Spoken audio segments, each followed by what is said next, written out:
Welcome back to Season 3 of the Sober Motivation Podcast. Join me, Brad, each week as my guests and I share incredible and powerful sobriety stories. We are here to show sobriety is possible, one story at a time. Let's go! In this episode, my friend Megan shares her life story, emphasizing the struggle with her self-worth, addiction, and eventually finding sobriety. Growing up, her parents divorced and Megan faced difficulties fitting in and experienced anxiety from a young age. Her journey into addiction began with gambling and escalated into daily wine drinking. After having her 2 sons, her marriage was struggling and the divorce process began, and Megan struggled more and more with alcohol. The turning point for Megan came after a low moment during the Christmas season, leading her to seek help. With over 3.5 years sober, this is Megan, aka the Sobahsistah story, on the Sober Motivation Podcast. How's it going, everyone? Welcome back to another episode. Brad here, and I just want to let you know, if you've been listening to the podcast for a bit, Megan's story was number 2, but let me tell you, this episode is completely different. You'll be able to identify, like I did, the growth that Megan has made since we recorded that first episode, and maybe the little bit of progress that I have made as well on the other end of this microphone. I hope you guys enjoy this episode as much as I did. Now let's get to it. Welcome back to another episode of the Sober Motivation Podcast. Today we've got Megan with us. Megan, how are you? I'm excellent, Brad. How are you? I'm well. Or should we say the Sobahsistah? Hey, I go by both these days. I'll take both. Yeah. Hey, it's incredible. We've been friends for a while now through this virtual world, and you were our second guest, I believe, on the podcast. That was in November or December of 22, and it's great to have you back to share your story and give us an update on how things have been. Yeah, I'm excited to be back. I can't believe it's been that long since you started this, but I'm excited, and hopefully I'll bring something new to this episode for everybody. Oh, for sure. 100% you will. What was it like for you growing up? It was pretty good, actually. The worst thing that happened really was my parents divorcing when I was 14. But otherwise, before that, there's nothing really that stands out. But I was devastated when my parents divorced. And right around that time as well, my sister became a teen mom. So with all of that going on, and I was the middle child, it definitely was a hard time for me. We had to sell our house. I had to move, had to change schools. And so I changed schools going from 9th grade. 10th grade was the first year in a new school, in a new town that I probably didn't fit in. I feel like a lot of the people maybe had more money in that town, and I was living in an apartment complex. And so I never feel like really fit in, definitely once we moved and I had to change schools. Yeah, no, that's tough. I remember too, when I was like 6 years old, we moved from Canada all the way to Waco, Texas.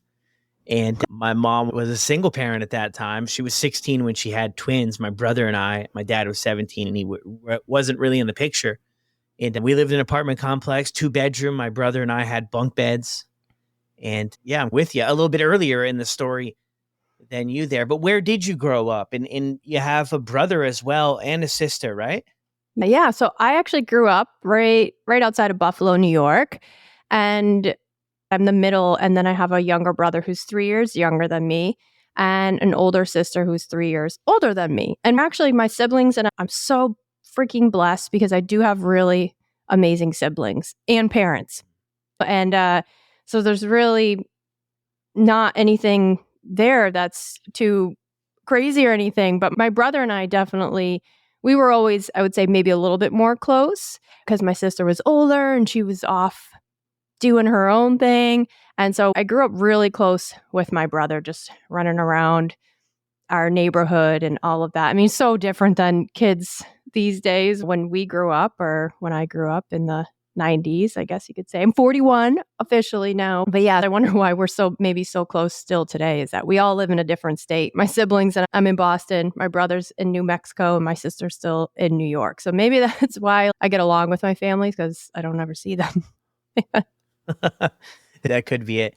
Yeah, so things were full. So did you do sports or anything? How did you do with school and with relationships and everything like that? So I feel like I dabbled in every sport, but I never really excelled at anything too much. As a kid, though, I was afraid of everything. I was a kind of a hypochondriac. I always thought like something was wrong or I was going to die. I was afraid of groups of like older kids. If they were walking and I was outside, I would be thought, I don't know. I was just very scared of everything. I even watched the fireworks inside from my house on the 4th of July because it scared me. I was afraid of elevators. I was afraid of literally everything. Like thinking back, I was just a big ball of anxiety. And so I constantly had stomach aches. I constantly was trying to figure out why I had stomach aches or things like that. But I think I just was a really nervous, anxiety ridden kid. Yeah. No, I can relate with you on that too. I was always uncomfortable with things. So at 14, your parents do have a divorce, and it's been a while since we've had someone on this show share that story. But before that, we had a lot of people in over 150 episodes. We've had a lot of people who shared that and the dynamics there and how it might have changed things for them. So did you go to live with your mom then? Yeah. So sometimes it's a little like fuzzy for me. And I would say my parents pretty much, it was a more, I guess you could say, amicable divorce. They did a good job at hiding it from us, anything that they may have been dealing with behind the scenes, which I think is really amazing. And so I did go live with my mom, and I would maybe see my dad every other weekend, I guess. And my dad ended up, maybe like a year later, he ended up meeting my stepmom, and she had younger kids. So my dad had moved in with them, and it was actually like our friend from down the street. Like it was our like kids we went to school with's mom, they're still married now, like over 20 years later. And so my dad moved in there with her and her kids, and then I was out with my mom in the apartment complex just with her. And she worked a lot. My mom's a nurse, and so she would work second shift a lot, 3 to 11, and so it would just be my brother and I. But what really, I think, where it took a turn for the worst for me was my mom, when I was just graduating high school, she took a position doing a travel nurse position in Boston and left. And I was pretty devastated. So I think she left the day of my graduation from high school. And so I had nowhere to live, I had nowhere to go. And I ended up living with my sister for a while. And then I went to Buffalo State for one semester, which I totally failed. I did horrible. I remember going there too, and everybody had their families dropping them off and all excited. And they had the mini fridge and all their sheets and all the things that they needed. And I remember my dad just rolled up, dropped me off, and left. And I just was there with no one there and no supplies or anything. I think my godmother had bought me all the things I needed to maybe get started. So I just remember feeling really alone and nobody cared. And then, then my mom was gone for it was supposed to just be for the summer. And she ended up ultimately moving to Boston. Oh, then she moved there to stay. Yep. Yeah. So you mentioned you went to school there once and you just dropped off and here you go, Megan, figure it out, which is tough. How did it go for you? Yeah, it's funny because I don't think I've ever even really mentioned that on all the podcasts I've done. So now I'm like, oh, like you start thinking about it and you're like, that really actually had a huge impact on me and just feeling so on my own. So like I said, I didn't do well that first semester of college and I just stopped going. Eventually I did go into a community college shortly thereafter that. But I remember, so my mom was supposed to just go for the summer and she decided to stay. I think she had maybe met somebody. And so my little brother moved there with her. He was still not even, maybe he was just getting in high school at that point. He moved to Boston with her. And so she would come home sometimes and I'd be like, oh, my mom's coming back to Buffalo to visit. And I feel like she would maybe go see a boyfriend or somebody else and not come see me. And I would end up in tears like half the time, like wanting to see my mom and spend time with her so much. And then just feeling like she didn't want to see me. And that really just maybe opened up all these like abandonment issues.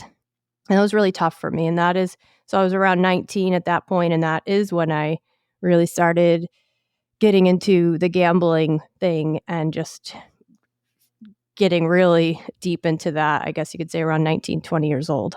Yeah. Walk us through that though. How do you get into gambling and how does it, because we've talked before, obviously. So how does it impact you when you get brought right into it? Yeah, so I can see now how similar it is to any drinking or drugs or anything like Mhm. that. The feelings you get, that a boost of dopamine, and so I think it just fulfilled like a hole that I had inside me, the gambling, where I would just be so excited, "Oh my god, I might win. I might be able to pay off my bills," or whatever it might be. And then that drive home, I would just hate myself. Just, "What is wrong with you? I can't believe you just spent your car payment. Now how am I gonna pay my car payment?" I would go back waitressing, make more money, come back. So it just sucked me right in. I was putting a all the money that I was making waitressing right back into gambling, just trying to fill some void and try to fill that hole that I had inside of me, and it just sucks you right in. I don't know how it does it, but again, it's so similar to any addiction, really. But it can get ugly really fast when you are spending all of your money that you need to live off of. Yeah, well, definitely. 100%. I mean, I think it plays on the same part of the brain too, the reward system.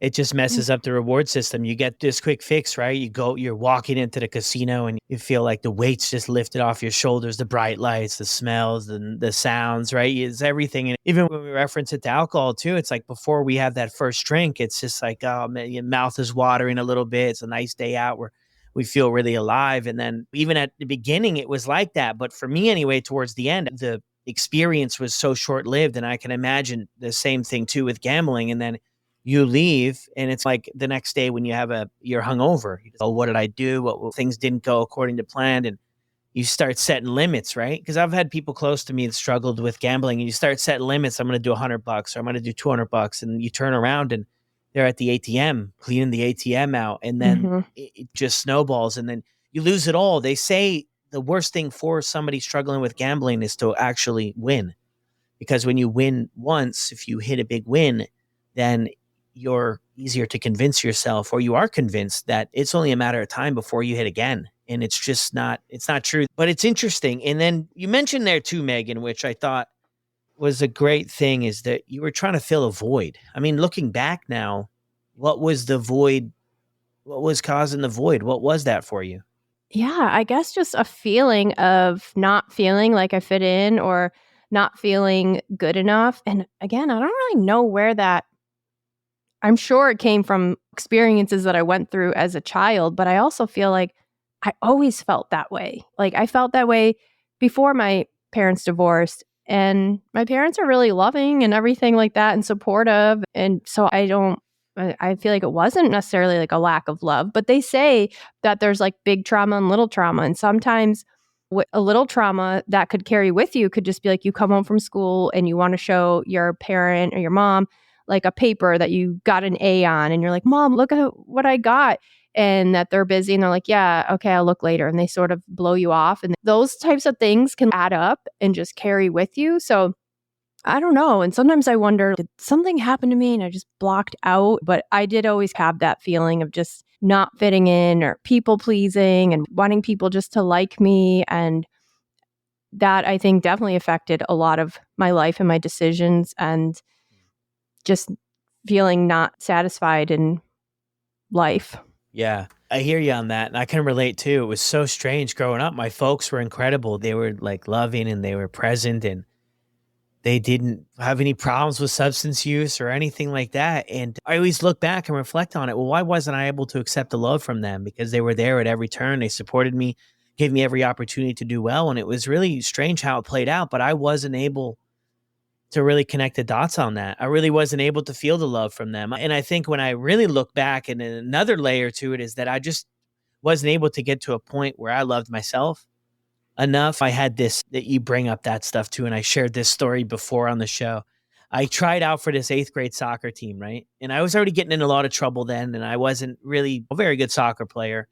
But the weird dynamics there is that everybody made the team except for me. So like they could have patted me on the back and tried to help me out. And at the time, I just brushed it off, eighth grade, right? Like I was already getting suspended and in trouble. And I thought maybe this could be something that I could get involved with and can help me out. And I understood that well enough. Like I wasn't a good soccer player. But I thought maybe if everybody else made the team, I would, maybe I could get a little bit of a shot. And I remember my mom picking me up, and it took every ounce of energy I had to hold in the tears from not making that team to tell my mom that, like, hey, I told my mom, like, no, I mean, a bunch of people, like, these guys are great, like everything, just all this stuff that wasn't true. They were great, but there wasn't all these other people that did make the team too. And those type of events kept happening where I felt like I was just $1 or a quarter short. It was like for so long, the last one to get picked in gym class and be matched up with the teacher, all these different events. And at the time it's funny. And sometimes other people, it was just a big running joke. But I think over time, like you mentioned there, I think these situations added up to where I was questioning my worthiness as a person. Yeah. Am I actually worthy of love? Am I actually worthy of opportunities? It really built up, but then we have all these uncomfortable feelings. We get into the gambling or we get into drinking and doing drugs, and then there's no growth that happens in that phase. So where do you go from here, Megan? If you can relate to that, or if you have any other thoughts on the gambling too that you wanted to mention.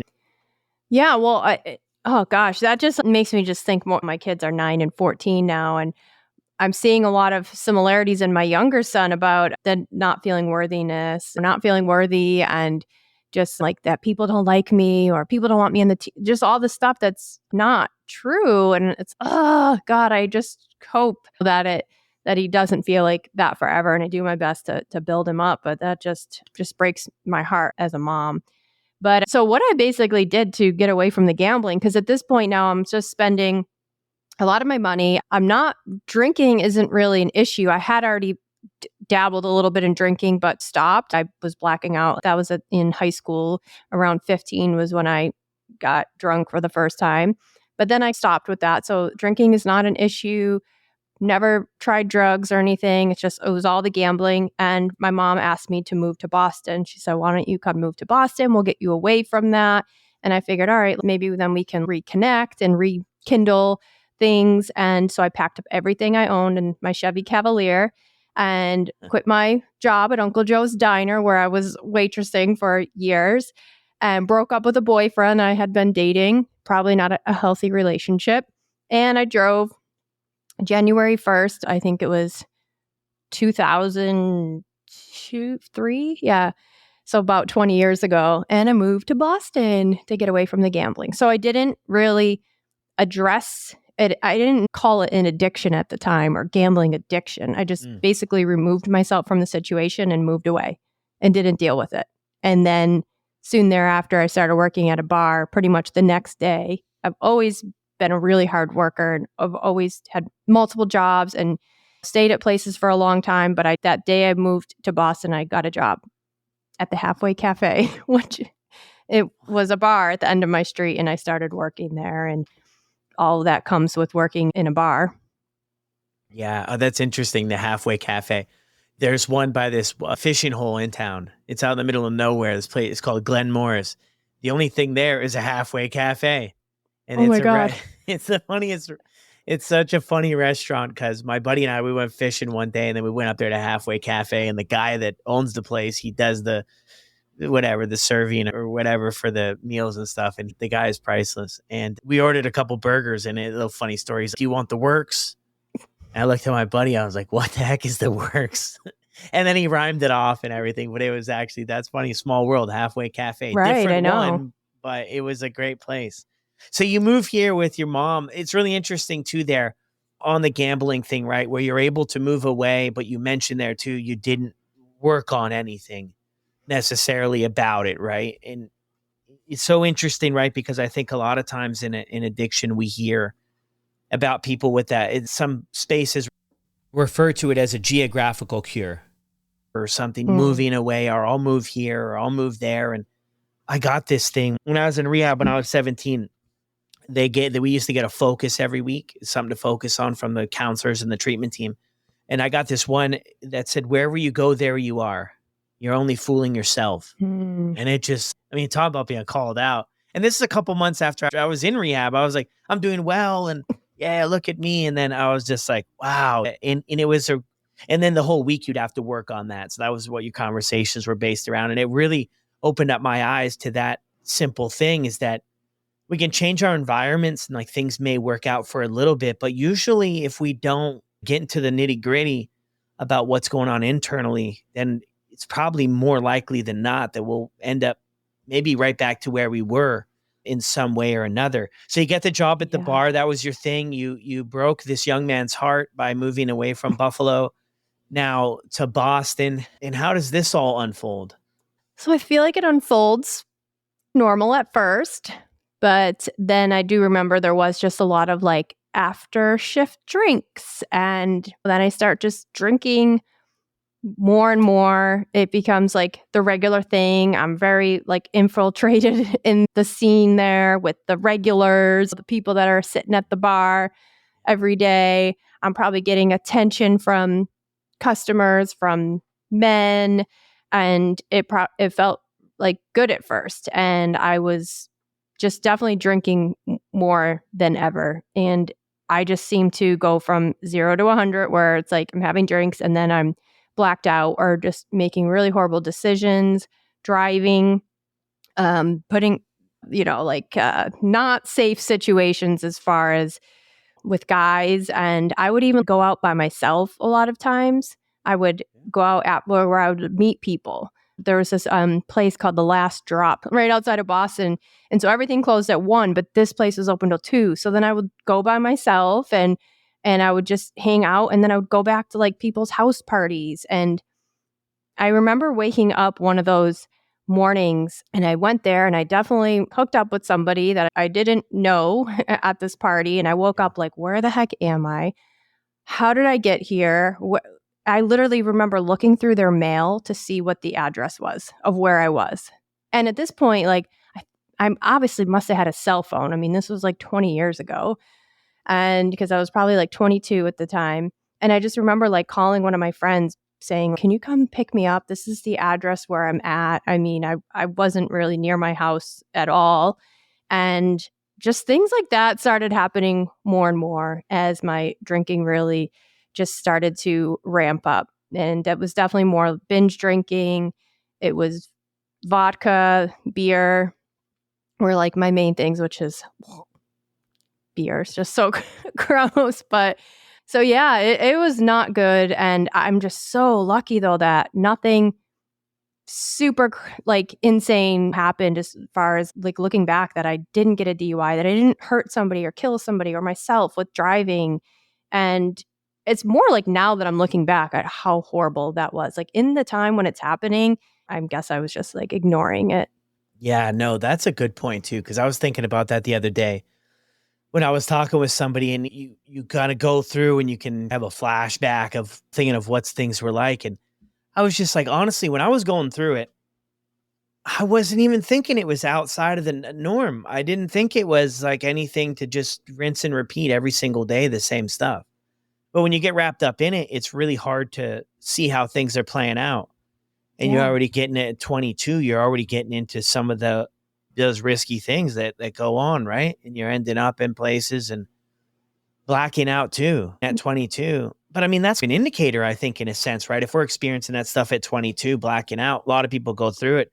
But I think there's a lot of people too who go through it that are like, all right, I got to take my foot off the gas a little bit here and see what's actually going on. Yeah. But I think the people I was hanging out with, that's what they were doing too. So yeah, it seems like this is the normal thing to do.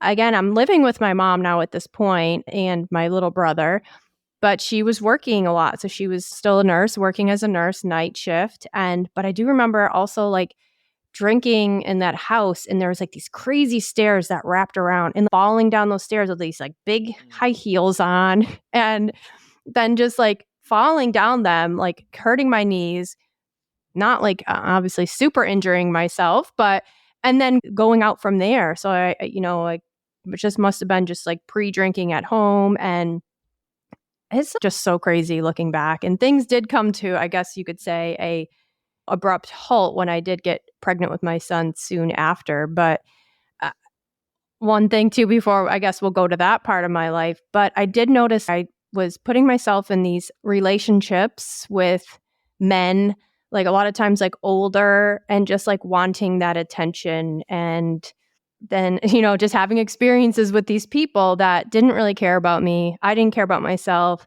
but I would do whatever because I wanted to like the validation or the reciprocation, not love, but just the attention from men. And I would just do whatever to get them to like me, even if they weren't anyone like that I really liked. So like looking back at that, I wish I wasn't like that in my early 20s. I wish I had more respect for myself, but Yeah. I do now.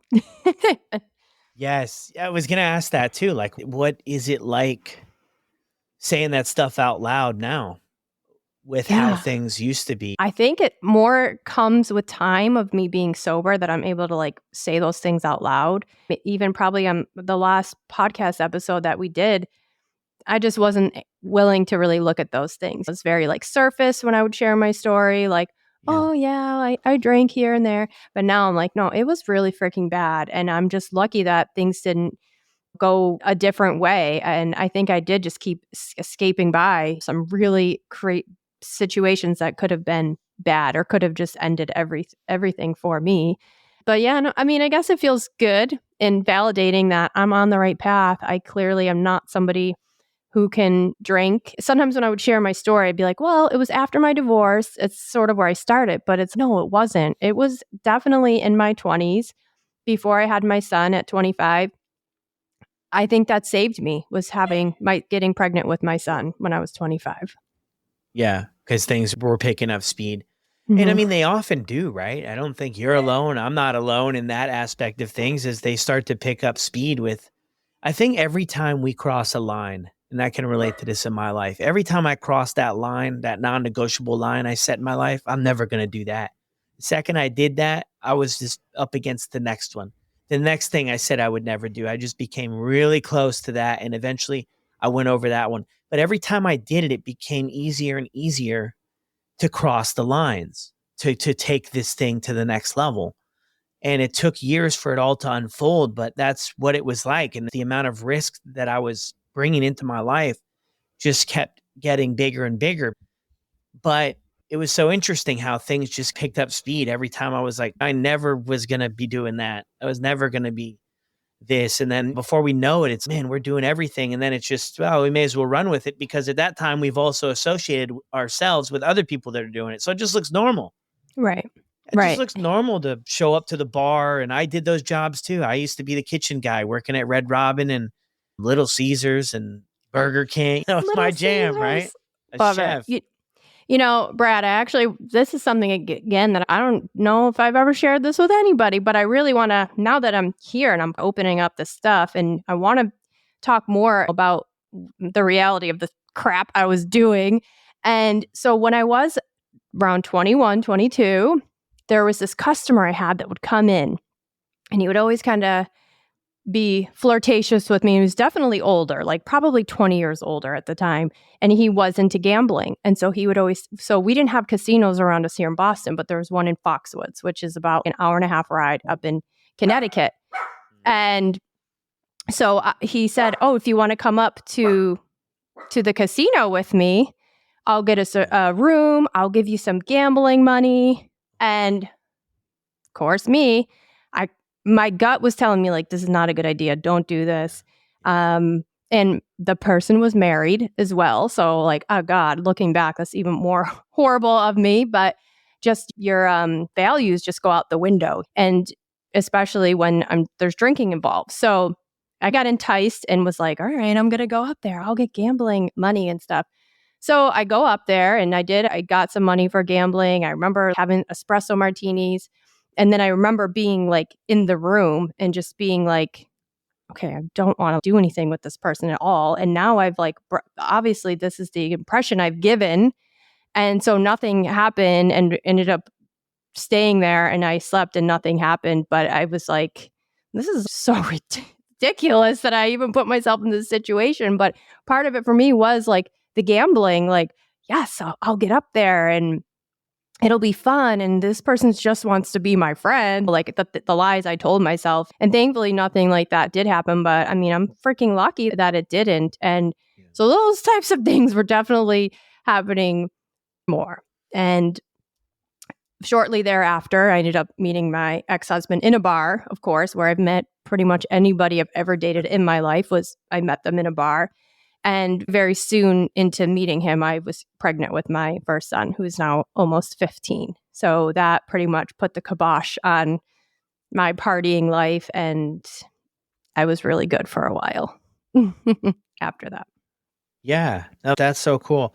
The part there with your son about so when he was born or when you found out he was going to be born, it was just easy for you just to flip that switch. A lot of people share maybe something like that. Being pregnant, it was really no problem to stop. I mean, I'm sure there are people too. I don't want to take anything away from that, that there are people too that probably is a struggle.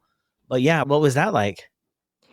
Yeah, I think maybe because I wasn't a daily drinker at that point, it was more of like weekend warrior or binge drinking on the weekends or here and there. So for me, it wasn't, oh God, I didn't have that daily where I ended up having at the end, where it was like that daily obsession. I could go days without thinking about it. I wasn't thinking about when was my next drink when I was in that realm.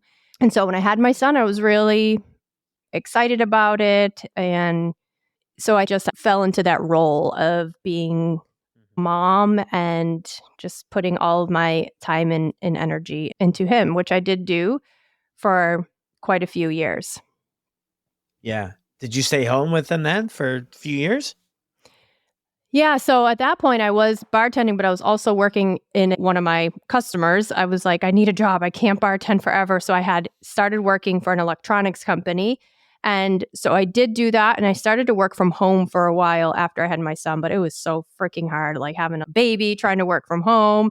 And so ultimately, I ended up not doing that. And I did go back to bartending. I would work sometimes. My husband at the time worked a lot and he really wanted me to stay home and not work. And I don't know how I really felt about that. So, but I would say, was a stay-at-home mom in my older son's younger years. And then when he was 2, I went back to school and got accepted into radiology school. Wow. Yeah. Incredible. Yeah. So how did things go? I mean, when you're staying at home there, are you drinking it all during this time or it's still not really entered back into the picture?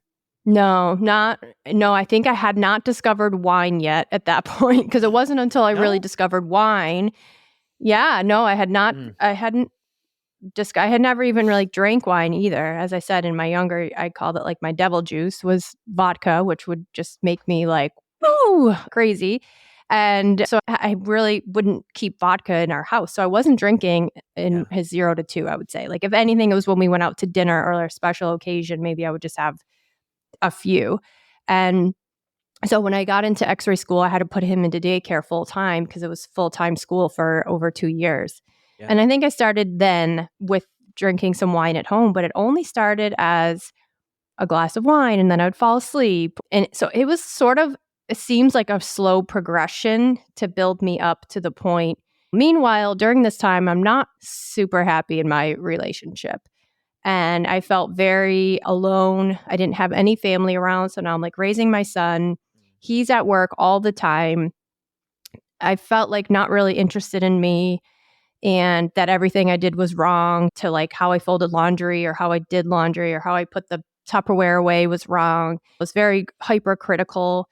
And that was just like the last thing that someone like me that is sensitive would ever need. And so it's sort of like this perfect storm. I was in this relationship where I feel like I just wasn't feeling loved or validated or anything. And so then my drinking slowly starts to ramp up more and more up until the point where my older son was 5, I got pregnant. So at this point, we're actually not even married.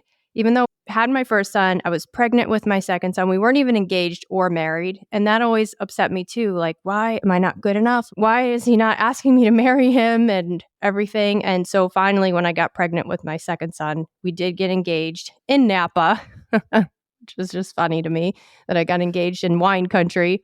And I was 5 months pregnant at our wedding, which really, I invited no friends, nobody. It was very small. It was just maybe 10 people, our immediate family. And then very shortly after is the demise of our relationship after we got married. And I started drinking wine at home out of loneliness and sadness and boredom, and was really drinking a lot in the last year, especially leading up to our divorce. Yeah. Well, thanks for sharing all that.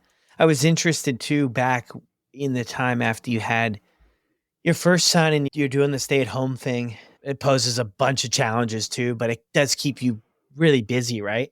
And then I'm thinking back to all the other stuff that we've went through here about all the stuff that you've struggled with outside of drinking, stuff that maybe drinking is helping you in a way avoid or deal with or whatever. And then you take the drinking away. How are you feeling about all the other stuff? And that time in life, I know it's very busy, right? So I don't even know if there was much time to really consider the other stuff, but it sounds like it through what you shared there as it came back around, not feeling good enough. And in the relationship is exposing it. But it sounds like just from hearing your story here, that's been maybe around for a while. So I was wondering about like those couple of years, how you were able to keep that rocking. Yeah. I started getting into spending money, emotional shopping, money that I didn't have, racking up. Yeah, I didn't even mention that. Meanwhile, during a lot of this, because I had no real access to money, I wasn't on the bank account, I wasn't working, I didn't have my own money. So I started racking up credit cards, either just buying stuff for myself, buying stuff for my son, food, whatever it might be. And I had eventually racked up, I kept consolidating loans, racking them up.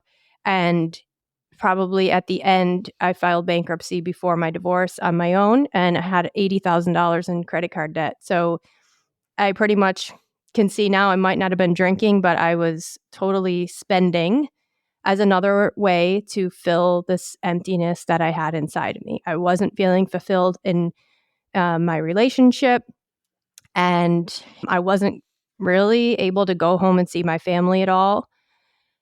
And I just found another outlet, I guess, or another way to self-soothe or cope emotionally looking back now. Yeah.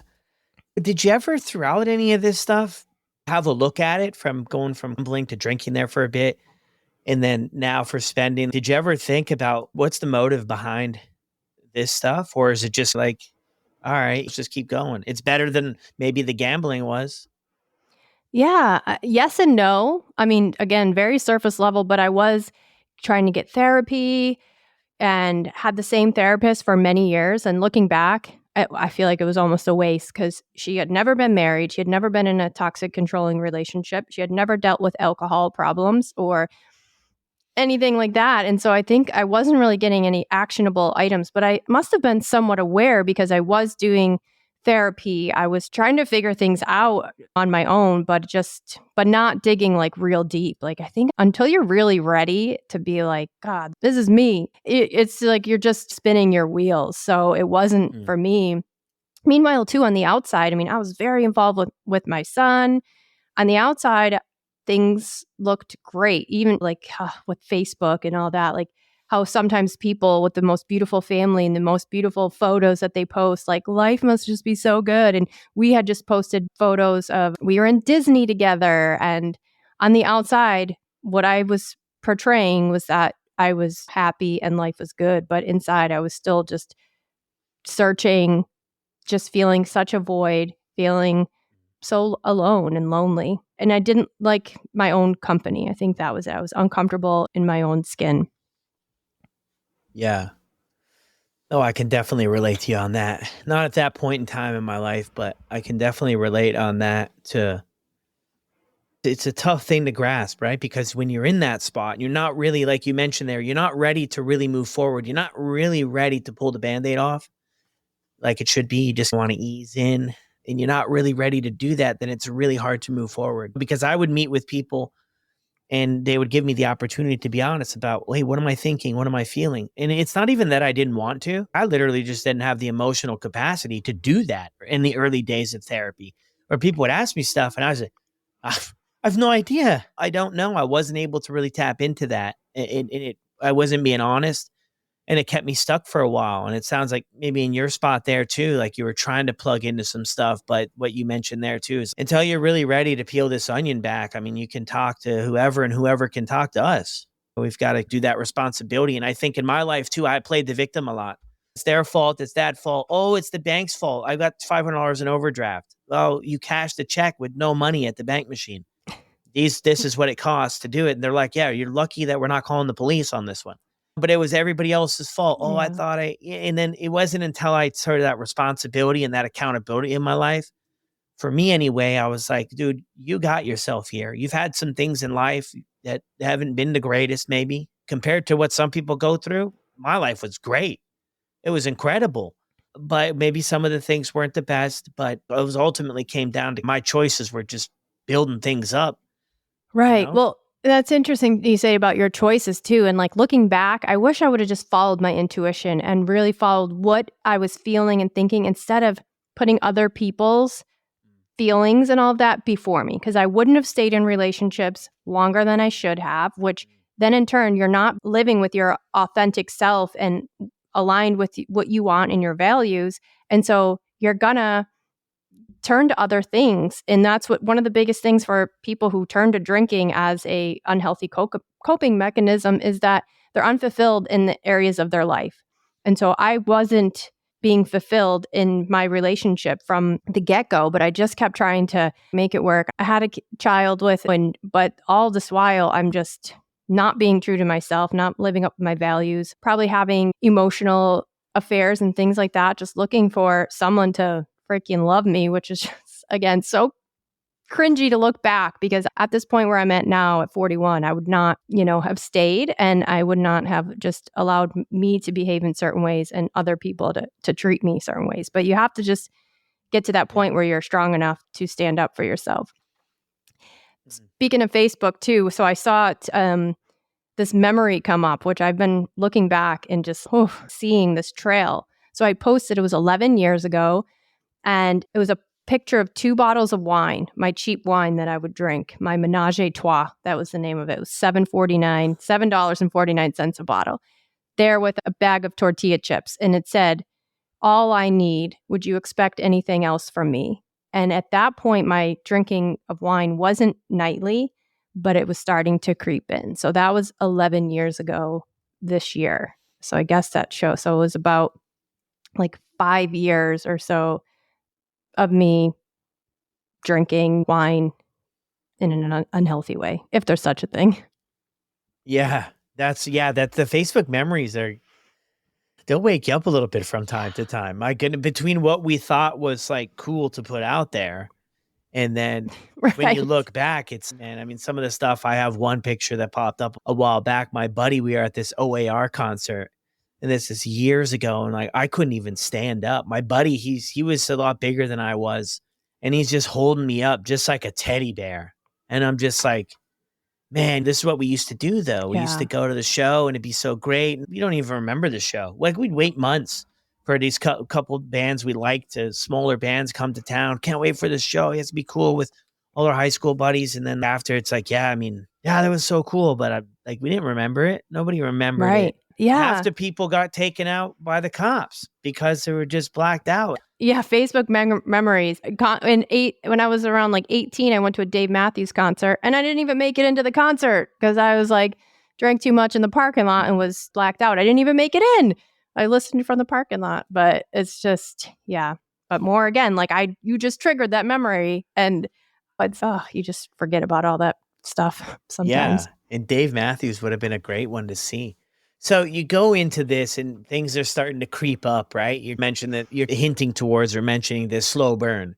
And I think that's a story of a lot of people share, even though it was, if you look at your story, I mean, you're blacking out in high school, you said at 15.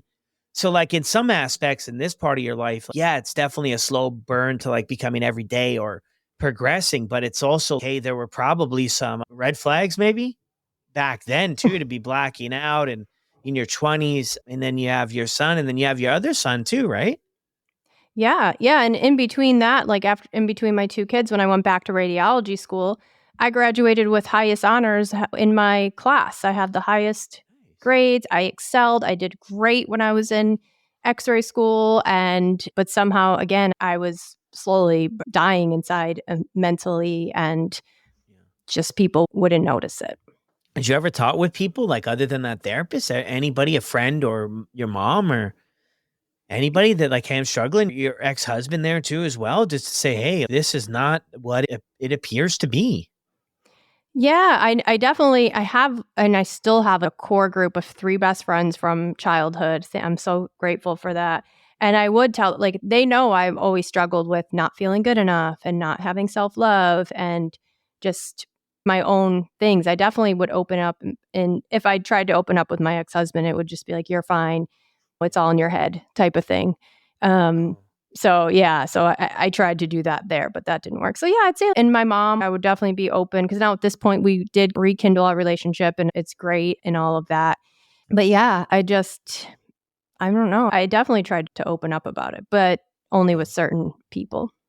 Yeah. And I mean, and too, if you're not fully aware of how big the problem is too, it might be hard to maybe get help on that too, right? When I did that, I pick and chose what I was willing to share, right? There was other stuff that I was just so ashamed of sharing with anybody. And I probably would have benefited from sharing it, but I just felt nobody was going to be able to relate to this. So, like, I'll share with them a little bit. But for me, I wasn't willing to, at the beginning, share everything.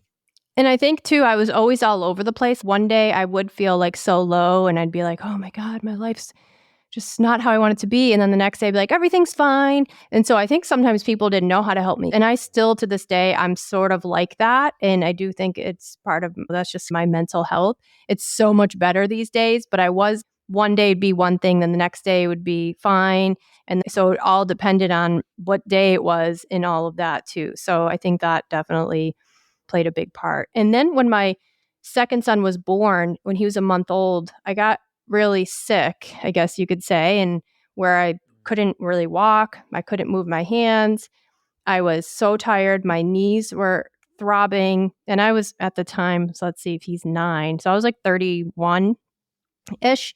Then I was diagnosed with lupus. So shortly after my first son was born. And so that definitely took another toll of feeling just so sick and fatigued and in pain, and I feel like in my relationship too, just not validated in it and not really taken seriously. I remember one day saying, can you not go to work today, please? I can't do this. And he was like, sorry, it's a Friday night, it's busy, and went in and went to work. And so I'm just used to just taking care of myself and not asking for help because I feel like the times I have, just people weren't there for me for the most part. So that's why I'm just used to doing everything on my own, I guess.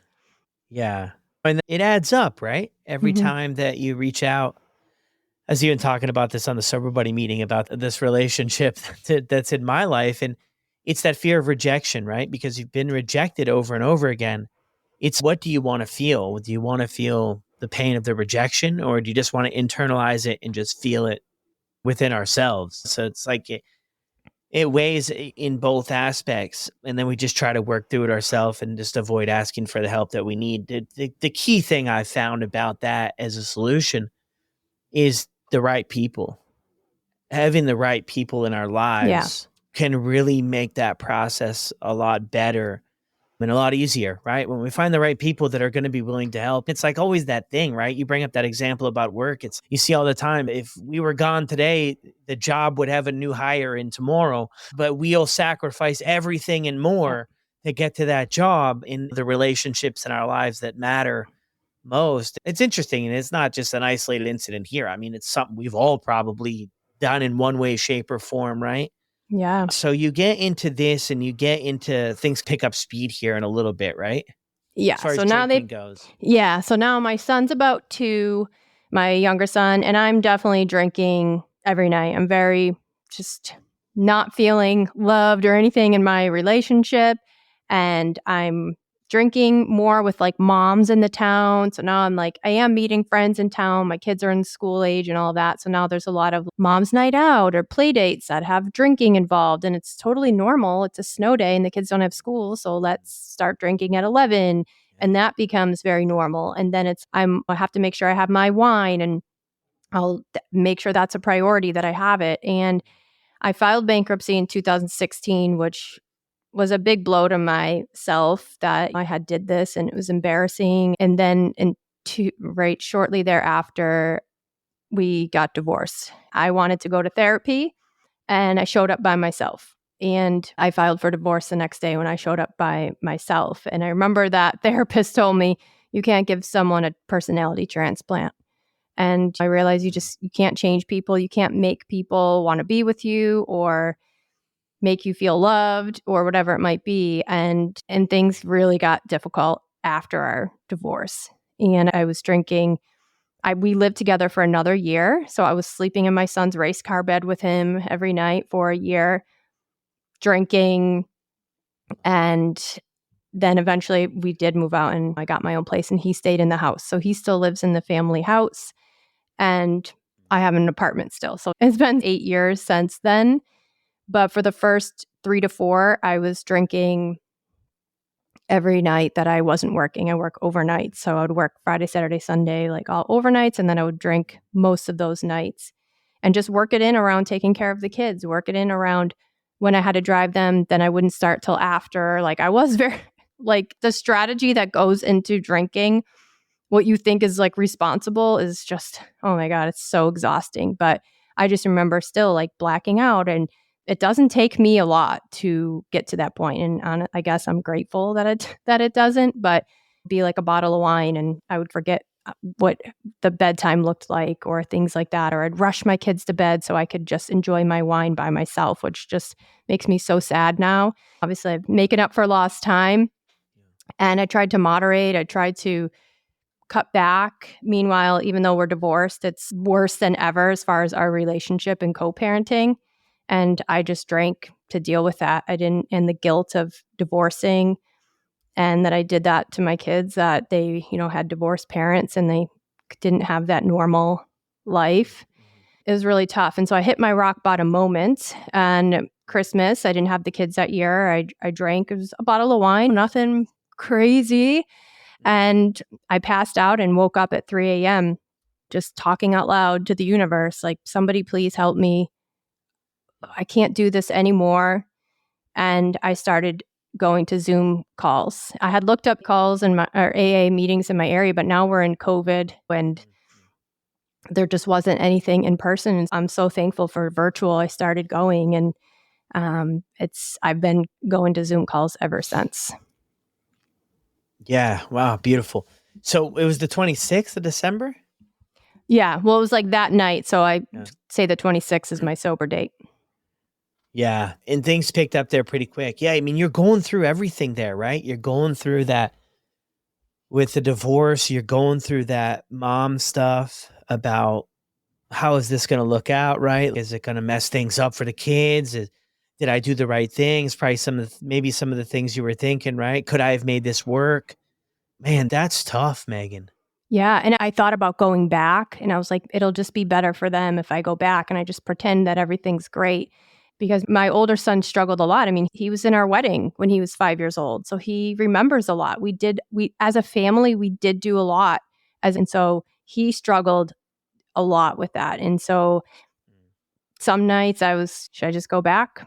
But I knew I didn't want to. I was actually happier being on my own, but it took me a while to figure this all out. And meanwhile, after we divorced, I rekindled an old relationship, but just probably was too soon after my divorce. And I was like, just throwing myself like, whatever. I just wanted the love and attention. And we drank a lot together in the early parts of our relationship when I wasn't with. He didn't come around the kids or anything. It'd be when they were with their dad and I would go hang out with him. We'd go on the boat and it was a lot of drinking. And so the drinking did just escalate after my divorce for a solid 4 years or so. Yeah. Well, congratulations. It was 3 years ago? 3.5 years ago. It's so weird. It is so weird. And obviously it's so much more complicated than like when I started going to meetings. There's so many other things that have helped me. At one point, I did take naltrexone. I did 100 days on my own, I guess you could say, with a community. And I did 100 days. And then I was like, I still am having cravings. I hadn't gotten enough tools yet. I hadn't dug deep enough. I just wasn't drinking. And so my psychologist at the time had asked, so why don't you go see a psychiatrist? And I was taking an antidepressant and it was helping now that I wasn't drinking. And so my psychiatrist had mentioned naltrexone and I immediately said, no, I'm not somebody I still was in such denial of my problem. And I'm not someone who would need medication to help them with their drinking problem. She said, why don't you just look it up? So I did. I went online when I got home and it said, you don't have to hit rock bottom to want a better life. And I was like, you know what? Why not? I'll take it temporarily, not forever. And the benefits to me outweigh the risks. And so I started taking it, and I took it for about 5 or 6 months. And it's a big part of my journey. That's why I'm just such an advocate for using medication if somebody needs it. Yeah. It's even so interesting too, how you got into that spot too. And it's even 100 days in, we can still be a little bit squirrely and talk ourselves out of more help, right? Whether it be medication or whether it be attending therapy or whether it be reading quit lit books or listening to podcasts or joining communities, we can really talk ourselves out of some of the best things for us. I'm guilty as charged on that one. And you gave that a shot, and that helped you with some of those other things, because you mentioned there too, the first maybe 100 days or so there, you're just not drinking. You're doing a little bit of community work, right? But you're just not drinking. And I always mention to people, like, the just not drinking part is great, but it's good. It becomes really tough because you're just up against yourself all the time. The only story that you have to go off of is your own, because you're not interacting with a community of people. You don't have people that relate or understand or share about the same stuff that you're like, aha, that's how I am. And you're just going off your own story and your own perception. And when I struggled in that spot, I just went off my own BS. It was like my own BS, and I had to have other people around me for accountability. It was really helpful. So where do you go from there? I mean, 3.5 years in, I mean, what's changed for you? Because this whole thing here, Megan, we're talking about, there's this big theme. I don't know if you've realized it through this story here, but it comes down to your self-worth and loving yourself and being able to accept you for who you are and for where you're going. And nothing really explosive maybe has happened in your life. I mean, I think a lot of stuff has happened here, but your words there, how do you start to patch up some of this stuff? Because I think when we get sober, we soon realize too, it really, when we first enter this, we think it's the drinking or we think it's the other stuff. And then we dig a little bit deeper. Yeah, great question. Yeah, there is a theme there, huh? Of just, not having that self-worth. And that is something that I struggled with, obviously, my whole life. And I do feel like it's still a work in progress, but I do love myself. I have self-respect, self-love. My actions align with my values now. And I think, yes, a lot of it has to do with not drinking, but it's the work that I've done since then. One of the biggest things that helped me too is I started my Instagram, Sobahsistahs, at 6 months. I was 6 months sober, and I just started it for accountability. I actually thought I was like one of the first few people to start an Instagram account. I didn't know there had been accounts for a long time before me. I was not a pioneer in that, really, but at the time I thought I was. But that creative outlet was huge for me. Learning, making my own post, writing about it, journaling about it, helping other people, hearing that my story was helping, that kept just compounding over time, all the different things that I was doing. And then I started doing the certifications and just building up my self-worth, following through, learning to trust myself again. And then I think just getting honest with myself. I would still say things like, I don't say forever that I'm not going to drink, but now I do say forever. It's not going to be different if I go back. I will end up hating myself again. I will end up where I was, if not worse. So I've learned a lot. I've learned a lot about addiction and alcohol, and that alcohol is a highly addictive drug, and it's not going to be different if I go back. So just all the things I think I've learned over time and try to just get rid of that guilt and shame. I've learned to just build up my self-worth. Yeah, that's huge. And that's such an important part to it too, right? It's about learning, building stuff. And I love that you're sharing it on Instagram. And before that, I think, because we talked, you were a chef on Instagram back before.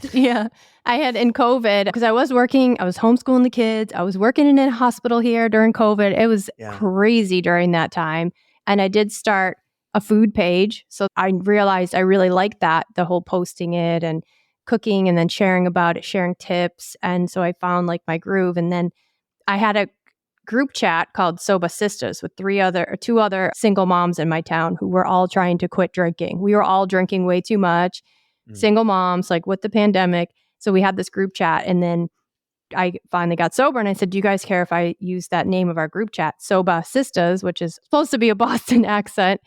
And they were like, sure. And so I did. And that it's just pretty funny that now it's like actually still a thing, and I have a business on it and all the things like that I'm doing around it. Who would have thought? And the rest is history. It's been incredible. And I think too, what you mentioned there is a creative outlet. Is you got on the Instagram and you've probably noticed the transition like I have over the years. At first you play it a little bit safe. Maybe you didn't. I don't know. I'm just saying. At first we tend to play things a little bit safe, right? I want to ease into this and see what people are going to think. And then as you go along, it can become a therapeutic in a sense. And not that you're getting therapy from fans or the people on the other side, but the opportunity to express your feelings. And especially for somebody like you, somebody like me, who we just didn't feel good enough to finally have people who connect with what we have to say. It feels nice to say that, like, for so long, I lived in a bubble and I thought I was the only shy, anxious kid that didn't make the soccer team. And always got picked last in gym class. And then when you connect with your people, you realize that you're not alone, but you also realize that narrative and story that we lived by for so long can be flipped and we can be somebody completely different. When I talk with people now about how my life was or show them pictures or this or that, like, people don't believe it. Like, they don't believe it because you do make changes and you can become something completely different. But yeah, I mean, I love that. And maybe that was your experience too, with just sharing on the different mediums about what things were like. Yeah, absolutely. And that people want to listen to you and that they're saying, like, wow, this helped me, or I thought I was alone or the only one that was dealing with this. And you find out that it's not. So, I mean, my Instagram definitely was the catalyst for so much of my change because it's led me to you, us connecting, and then to Sober Buddy. And now I've been with Sober Buddy for 2 years, actually, I think yesterday. So it's just pretty Oh, cool. wow. Yeah, I had my anniversary with Sober Buddy 2 years. So all the things, and then that probably pushed me to start a podcast because you had started yours and just all the things. It's quite incredible. No, it definitely is. Yeah, even mentioning that sober buddy, 2 years. Congrats on that. And that's been an incredible journey for the two of us as well, as we went from not having our support meetings to having our support meetings and getting to know, for me anyway, getting to meet people. I mean, you do the Sobahsistah community as well. So you have gotten to meet people. Throughout this journey, I never really got to, but to be able to meet people and be a part of their story, and I was sharing with everybody today. I know people that are starting out; they're so grateful for us that have been doing it for a little bit. But I'm telling you, we're probably just as grateful or even more grateful for the person with 4 days that gives us the opportunity to be a part of their life. And it's an ultimate privilege to be able to be part of people's lives who are working on this stuff and working through it. And it's just an incredible journey, but it's been nice to see things grow. And a lot of people from the podcast join in and they love attending Megan's stuff as well. But I'm just thinking, Megan, there's somebody out there listening to the show, odds are, and they're stuck in that spot where you were, like, say, on the 23rd of December, the 21st of December, leading up to that night that I think, talking with you before, really didn't look any different than any other night in a lot of ways. What was the difference there? And what would you say to that person? Yeah, I think I was just sick of my own bull crap. And I remember thinking, this can't be life. There has to be more to this life than doing this night after night, breaking promises to myself. And I was at that point personally where I didn't think anybody would care if I wasn't there anymore. And I had said that to my little brother that night. And I would just say, when you're sick and tired of being sick and tired, that's enough. You don't have to hit rock bottom. You don't have to wait for everything to completely fall apart. If something inside of you is just saying, I don't want to do this. I as much as I don't like myself, I don't want to keep hurting myself, and to reach out for help. Send me a message, reach out to any of the sober Instagram accounts out there, join a community. Even if you don't put your camera on, just join and see what it's all about and see if Yeah. it sparks something in you. But I think surrounding yourself with other people on this journey is one of the biggest things, because otherwise you feel so alone and you're just going to keep going back. And so I'd say no one's too far gone. It's never too late. It doesn't matter what age you are or anything like that. And that you are worthy, even if you don't believe it.